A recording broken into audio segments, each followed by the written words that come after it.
परीमानंक उपकार। राजा नील रत्नंक राज्य चारिआडर राजा महाराजांको निमंत्रण करा जायथिला। तांकर गोटे बोली राजकुमारी चांदिनीर विवाह घर थिला। एही बाहाघर रे राजा परिलोकर परिमानंको भी निमंत्रण देइथिले। सेमानंकर आशीर्वाद और उपकार जोगु आज राजांको एही खुशी मिलिथिला। राजा निज सिंहासन उपरे बसी किछि समय पई सेही अतीतर स्मृति रे रही गले। राजा नील रत्न बहुत दयालु और दानी राजा थिले। तांको घरे बहुत वर्ष परे रानी चारुमतींको कोल पूर्ण होइगला। रानी, बहुत दिनर प्रतीक्षा परे आमको एही खुशी मिलिबाकु जाउछि। तमको तमर बहुत ध्यान रखिबाकु पड़िबो। राजा साहेब, आपण चिंता करंतुनी। आपण प्रथमरो ही मो पई वैद्य और हाकिम को महल रे रखिछंती। मु एही सुजोग को हातरो जिबाकु देबिनी। समय आसिले मु गोटे सुस्थ संतान को जन्म देबी। राजा निश्चिंत होई दरबार को पळेइले। किछि मास परे रानी गोटे बहुत सुंदर और गुलगालिया छुआ को जन्म देले।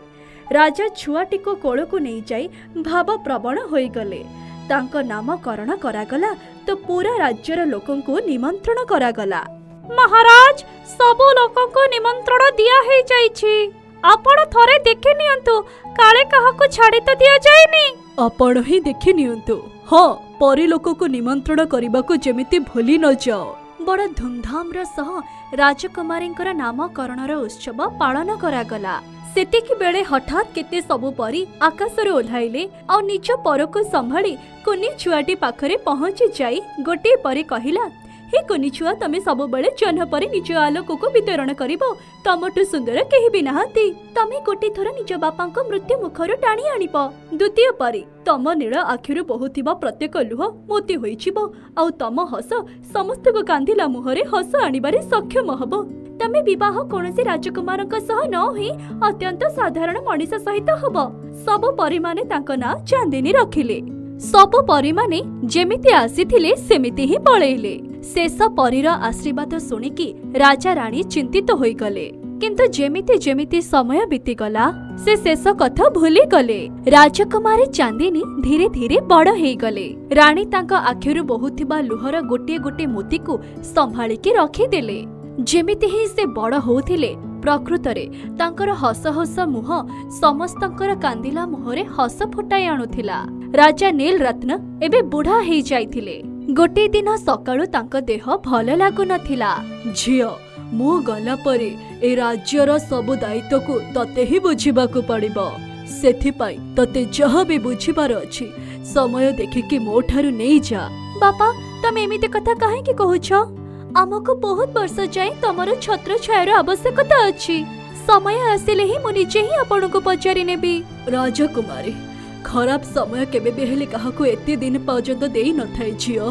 बापा, आपण सब कथा मां को बुझे दियंतु। मु तबे बहुत छुआ अछि। राजा बुझी सारिथिले कि राजकुमारींक ठारो एपर्यंत पिलालियामी जाय नाही।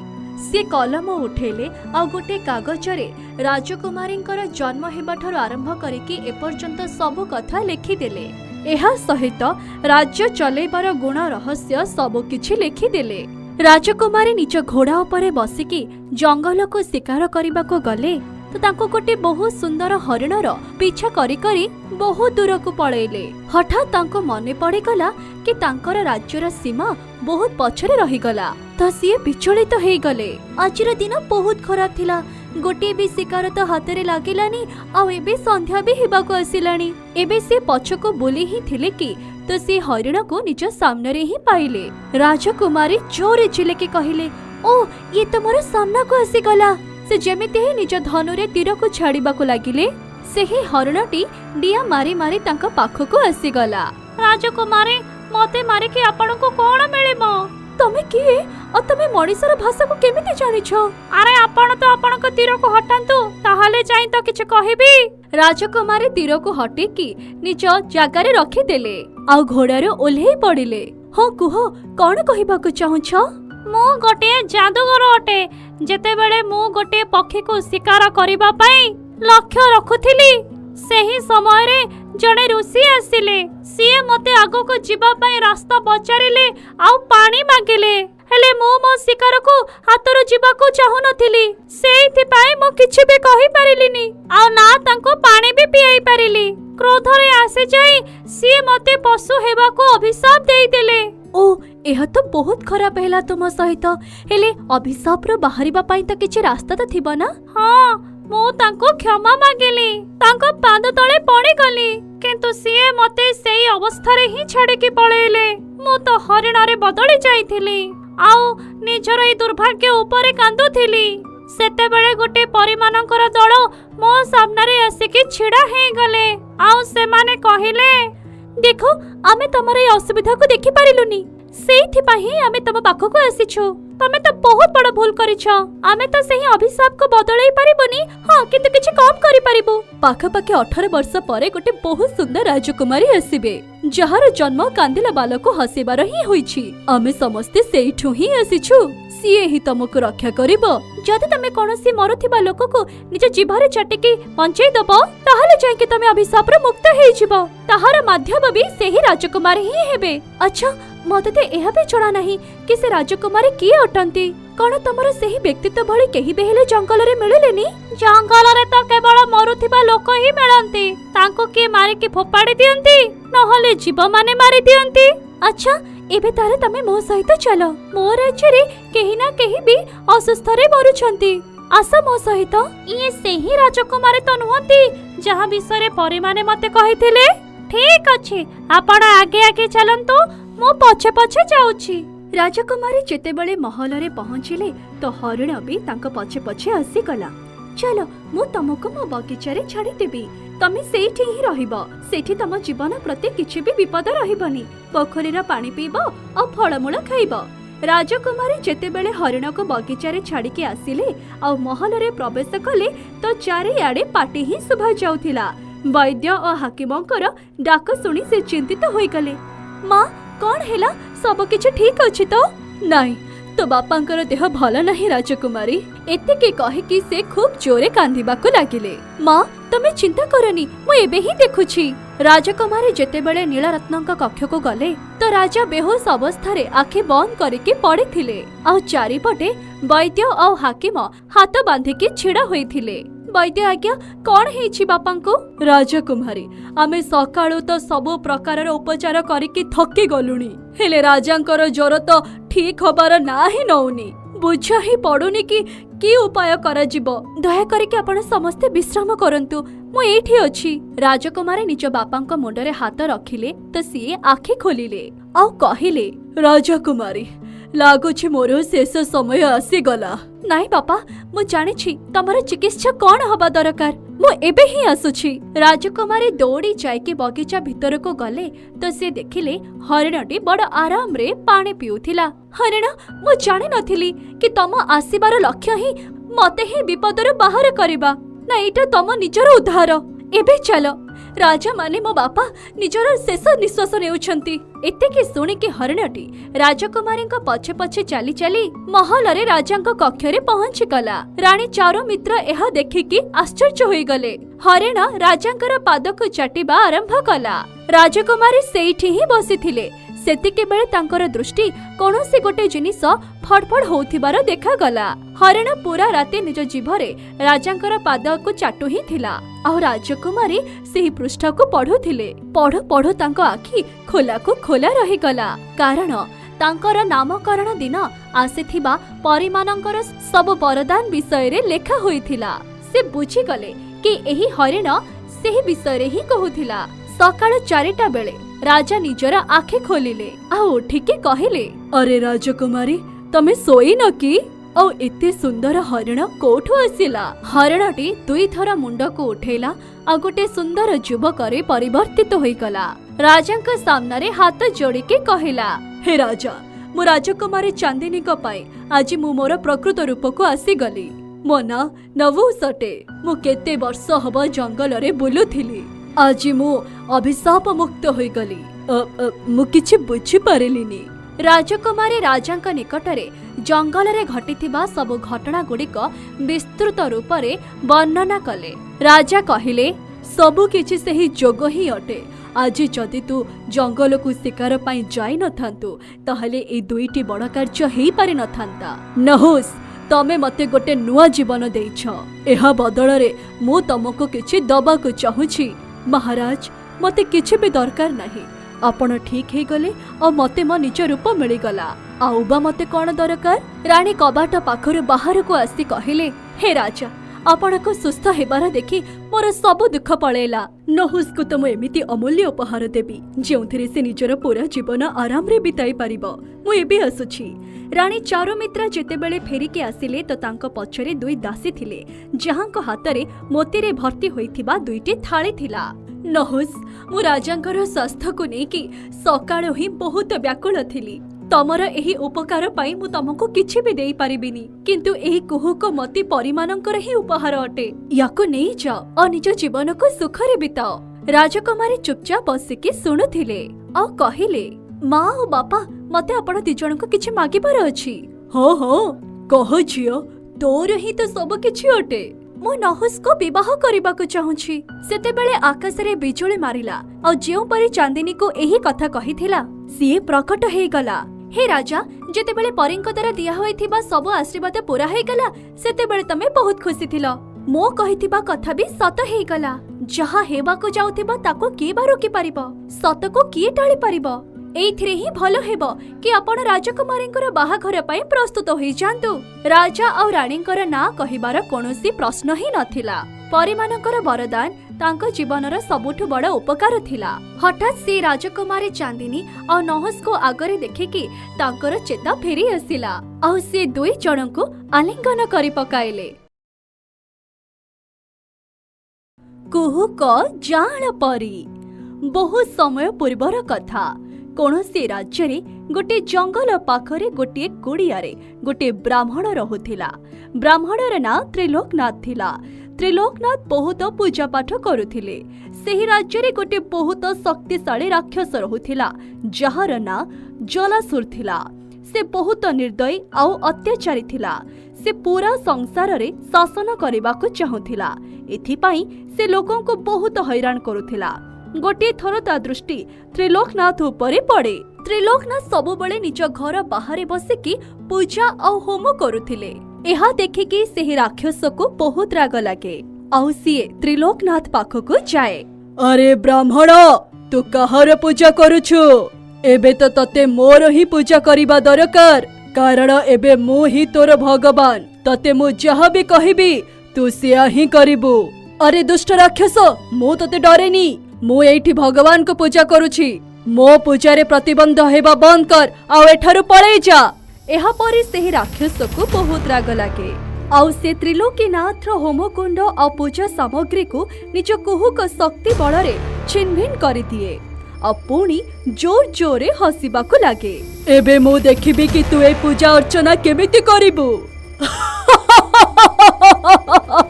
त्रिलोकीनाथ होमकुंड और पूजा सामग्री छिन्न विच्छिन्न होई छिबा कारणरु ता उपरे बहुत रागंती। हे दुष्ट, तमको जो शक्ति उपरे एते गर्व हेउछि ताहा सब गोटे दिन चुरचुर हे जिवो।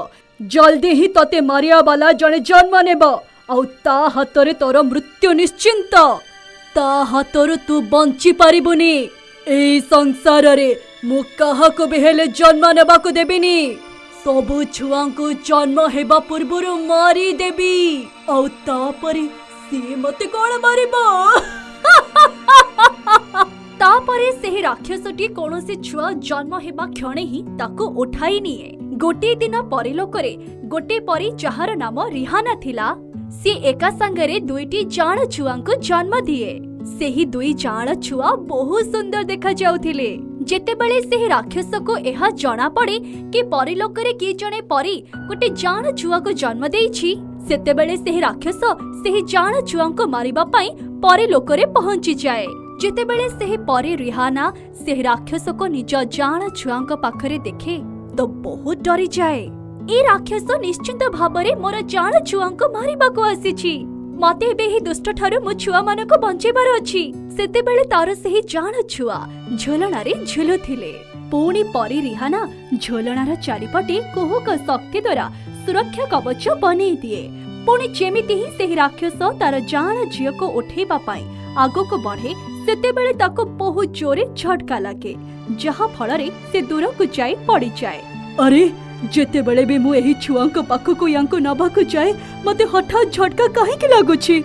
सेतिकी बेले जलासुर दृष्टि रिहाना उपरे पड़े। अच्छा तो एही परी ताहाले निज छुआ को बंचेबा पाई निजर कुहुक शक्ति प्रयोग करिछि। एमिति कोन देखुछु दुष्ट, तू मो छुआ मानको छुई भी पारिबुनी। मु मोर कुहुक शक्ति बलरे मो छुआ मानकर सुरक्षा पाई सुरक्षा कवच बनेछि। परी रिहानार कथा सुनिकी जलासुर को राग लागे। ए परी तू तो छुआ मानको जेते जल्दी पारुछ मते देई दे, नहले मो हातरो बंची पारिबुनी। मु मो छुआ मानको तते केबे भी देबिनी, तते जहा करिबार अछि करिने। तापरे जलासुर रागरे परी रिहाना उपरको निजर कुहुक शक्ति को प्रयोग करी तांको आडको खंडा फिंगी दिए, किंतु परी रिहाना सेही राक्षसर खंडा को निजर कुहुक शक्ति बलरे भस्म करी दिए। तापरे सेही राक्षसटी रागरे पागल हेबाकु लागे। तापरे से ता मुहरु बहुत निया बाहर करे, जहा आगरे परी रिहानार शक्ति कम पड़ी जाए। तापरे से सेही राक्षसर निया द्वारा जळिबाकु लागंती। मो कथा न मानिबार परिणाम एहा ही अटे। सेतेबेले सेठाकु रानी परी आसंती। जेतेबेले राक्षस सेही रानी परी को देखे तो सेठारु दौड़िकी पळाए, किंतु रानी परी रानी रिहाना को बंचेई पारंतीनी। आउ से सेही नियारे जळिकी मरी जांती। परी रिहानार मृत्यु परे रानी परी परिलोकर चारिपटकू सुरक्षार कवच बनै दियंती। आउ सेही कवचर बाहरकू कोनोसे भी परी जीवा वर्जित करिदिए। मु परी रिहाना को हरई देली, किंतु मु एबे कोनोसी भी परी को हरैबाकू चाहिनी। एथिपाई मु आपण मानकर सुरक्षा पाई परिलोकर चारिआडे कवच बनै देछि। एबे सेही राक्षस सेही कवच को पार करिकि परिलोक को आसी परिबनी, आ ना कोनोसी परी भी सेही कवच को पार करिकि बाहर को जाई परिबो। सेही दिन ठारू परिलोकर परी माने सेही कवचर बाहर को केबे भी गले नाही। परी रिहानार मृत्यु परे रानी परी ही सेही दुई जांला परी मानकर ध्यान रखुथिले। सेही दुई जांला परींक भितरु जनकर ना अंजना और द्वितीय परीर ना आहाना अटे। सेही दुई जांला परी सबबळे सांग होई रुहंती और से दी जण बिल्कुल एका परी ही देखा जांती। धीरे धीरे परी अंजना और आहाना बड़ हेबाकू लागंती और सेमानक भितरे बहुत शक्ति आसी जाए। एपटे पृथ्वी लोकरे सेही राक्षस समस्तको बहुत हैरान करे। गोटे थर कोनोसी महाराणीकर बहु दिन परे गोटे संतान जन्म हुए। महाराणीकर ना चित्रकला अटे। चित्रकला निज छुआ को बहुत भल पाउथिले। जेतेबेले से राक्षस को जना पड़े कि महाराणीकर छुआ हेछि तो सीए सेही छुआ को मारिबा पाई पहुंची जाए। सेतेबेले से छुआटी झुलणारे खेलुथिला। सेतेके बेले जलासुर सेठाको जायकि सेही छुआटी को उठाई निए। जेतेबेले महाराणी एहा सब देखंती से जोर जोरे कांदिबाकू लागंती। अरे मो छुआ को कोठी के नेकी जाउछ, दया करके मो छुआ को छाड़ी दियो, मु ता बिना रही पारेबिनी। किंतु सेही राक्षस जलासुर सेही छुआटी को नेकी पळेई जाए। छुआटे गला परे महाराणी चित्रकला कांदे कांदे निज मुंड को बाड़ेबाकू लागंती। एपटे परिलोकर जांला परी आहाना और अंजना को बाहरे बुलिबाकू इच्छा हुए। आहाना चाले आज आमे परिलोकर बाहर दुनिया रे बुलिबाकू जिबा। नाई अंजना, आमे परिलोकर बाहर को जाई परिबानी, कारण रानी परी हमको परिलोकर बाहर को जिबा पाई मना करिसंती। आहाना, आमे दिजण बड़ हे गलेनी, आम भितरे बहुत शक्ति अछि। सेपटे तो रानी परी रानी लोकर सुरक्षा पाई हमको बाहर को जिबाकू दो नाहंती, किंतु एबे तो आमे हम सुरक्षा स्वयं करि परिबा। हां भौणी, एमितिरे तू तो ठीक भी कहूछु, किंतु ध्यान रखिब हमको जल्दी ही परिलोकर बाहर को जाई जल्दी बुलिकी फेरिबार भी अछि, जेमिति के रानी परी को हमको बाहर को जिबार खबर न लागे। एहा परे दुई परी सेही कवच को पार करके बाहर को बुलिबाकू बाहरी पड़ंती। जेतेबेले सेमाने टिके दूर को जांती तो सेठारे ताको गोटे सुंदर राज्य देखा जाए। सीए सेठाकर सुंदरता को देखिकी सेही राज्य आड़ को जांती। सेतेबेले तांकर दृष्टि महाराणी चित्रकला उपरे पड़े। महाराणी चित्रकला निज छुआ पाई जोर जोरे कांदुथिले। एहा देखिकी दुई परी बहुत दुखी हे जांती। एहा देखिकी दुई जांला परी महाराणी को सहायता करिबा पाई तांको पाखको पळेई जांती। महाराणी, आपण काहे के कांदुछंती? आज मो छुआ को गोटे राक्षस उठेकी नहीं गला। समस्ते कहउछंती कि से राक्षस कुआडे गोटे बहुत शक्तिशाली, ଆଉ ସେ ଛୁଆ ମାନଙ୍କୁ ଜନ୍ମ ହେଲା ପରେ ମାରି ଦିଏ। ଏବେ ସେ ମୋ ଛୁଆକୁ ମାରିଦବ। ଦୟା କରିକି ଆପଣ ମାନେ ମୋ ଛୁଆକୁ ବଞ୍ଚେଇ ଦିଅନ୍ତୁ, ନହେଲେ ମୁଁ ବଞ୍ଚି ଥାଉ ଥାଉ ମରିଯିବି। ମହାରାଣୀ, ଆପଣ ବିଲକୁଲ ବି ଚିନ୍ତା କରନ୍ତୁନି। ଆମେ ଆପଣଙ୍କ ଛୁଆକୁ ପୁରା ସୁରକ୍ଷିତ ଭାବେ ନେଇକି ଆସିବୁ। ଏବେ ସେ ରାକ୍ଷସର ବିନାଶ ନିଶ୍ଚିନ୍ତ ଅଟେ। ତାପରେ ଅଞ୍ଜନା ଆଉ ଆହାନା ମହାରାଣୀଙ୍କର ଛୁଆକୁ ବଞ୍ଚେଇବା ପାଇଁ ସେହି ରାକ୍ଷସ ପାଖରେ ପହଞ୍ଚି ଯାଆନ୍ତି। ସେହି ଦୁଇ ଜାଆଁଳା ପରୀଙ୍କୁ ଦେଖିଲା ପରେ ରାକ୍ଷସ ଜ୍ୱାଳାସୁରକୁ ସବୁ କଥା ମନେ ପଡିଯାଏ। ଆଚ୍ଛା, ତମେ ତାହେଲେ ସେହି ପରୀ ରିହାନାର ଝିଅ ଅଟ, ଯାହାକୁ ମୁଁ ବହୁତ ବର୍ଷ ପୂର୍ବରୁ ମାରି ଦେଇଥିଲି। ବିଚାରୀ ତମ ମା ତମକୁ ବଞ୍ଚେଇବା ପାଇଁ ନିଜ ଜୀବନକୁ ଦେଇଦେଲା। ମୁଁ ତ ସେଠାକୁ ତମ ଦିଜଣଙ୍କୁ ମାରିବାକୁ ଯାଇଥିଲି, କିନ୍ତୁ ଏଥରକ ତମେ ଦିଜଣ ମୋ ହାତରୁ ବଞ୍ଚି ପାରିବନି। ଯେତେବେଳେ ଅଞ୍ଜନା ଆଉ ଆହାନା ରାକ୍ଷସ ମୁହଁରୁ ଏମିତି କଥା ଶୁଣନ୍ତି ତ ତାଙ୍କ ଆଖିରୁ ଲୁହ ଝରି ପଡେ ଆଉ ସେମାନଙ୍କର ଆଖି ରାଗରେ ନାଲି ପଡିଯାଏ। ଆଚ୍ଛା, ତାହେଲେ ଆମ ମାକୁ ତମେ ହିଁ ମାରିଥିଲ? ତମେ ଯେମିତି ଭାବରେ ମୋ ମାକୁ ମାରିଥିଲ ଆଉ ସେହି ହିସାବ ଏବେ ହିଁ ପୁରା ହବ। ଦୁଷ୍ଟ ରାକ୍ଷସ, ତୁ ଆମ ଦିଜଣଙ୍କର କିଛି ବି ବିଗାଡି ପାରିବୁନି। ତୁ ଆମର ଶକ୍ତି ବିଷୟରେ ଭାବି ବି ପାରିବୁନି।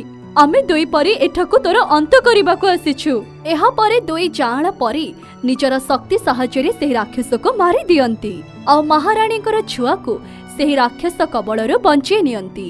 ତାପରେ ଆହାନା ଆଉ ଅଞ୍ଜନା ମହାରାଣୀଙ୍କର ଛୁଆକୁ ନେଇ ମହାରାଣୀଙ୍କ ପାଖକୁ ଯାଆନ୍ତି ଆଉ ତାକୁ ସେମାନଙ୍କ ଛୁଆ ଦେଇ ଦିଅନ୍ତି। ନିଜ ଛୁଆକୁ ପାଇକି ମହାରାଣୀ ଚିତ୍ରକଳା ବହୁତ ଖୁସି ହେଇଯାଆନ୍ତି। ଆଜି ଆପଣ ଦୁଇ ଜଣ ପରୀ ମୋ ଛୁଆଟିକୁ ମରିବା କବଳରୁ ବଞ୍ଚେଇ ଆଣି ମୋ ଉପରେ ଗୋଟେ ବହୁତ ବଡ ଉପକାର କରିଛ। ମୁଁ ଆପଣଙ୍କର ଏହି ଉପକାରକୁ କେବେ ବି ଭୁଲି ପାରିବିନି। ଆପଣ ଦୁଇ ପରୀଙ୍କୁ ବହୁତ ବହୁତ ଧନ୍ୟବାଦ। ଏହା ପରେ ଦୁଇ ଜାଆଁଳା ପରୀ ପରୀଲୋକକୁ ପଳେଇ ଯାଆନ୍ତି ଆଉ ରାଣୀ ପରୀଙ୍କୁ ସବୁ କଥା କୁହନ୍ତି। ରାଣୀ ପରୀ ସବୁ କଥା ଶୁଣିଲା ପରେ ବହୁତ ଖୁସି ହେଇଯାଆନ୍ତି। ପରୀ ଆହାନା, ପରୀ ଅଞ୍ଜନା, ଆଜି ମତେ ତମ ଦୁଇ ଜଣଙ୍କ ଉପରେ ବହୁତ ଗର୍ବ ଅନୁଭବ ହେଉଛି। ଯେଉଁ ରାକ୍ଷସର ଡରରେ ଆମେ ପରୀମାନେ ପରୀଲୋକର ବାହାରକୁ ଯାଇପାରୁନଥିଲେ, ଆଜି ତମେ ଦୁଇ ଜଣ ତାକୁ ମାରିକି ବହୁତ ବଡ କାମ କରିଛ। ଏହା ପରେ ରାଣୀ ପରୀ ସବୁଦିନ ପାଇଁ ସେହି କବଚକୁ ପରୀଲୋକରୁ ହଟେଇ ଦିଅନ୍ତି। ଏହା ପରେ ସବୁ ପରୀମାନେ ସବୁଦିନ ନିଶ୍ଚିନ୍ତ ହୋଇ ପରୀଲୋକ ବାହାରକୁ ବୁଲିବାକୁ ଯାଇପାରନ୍ତି।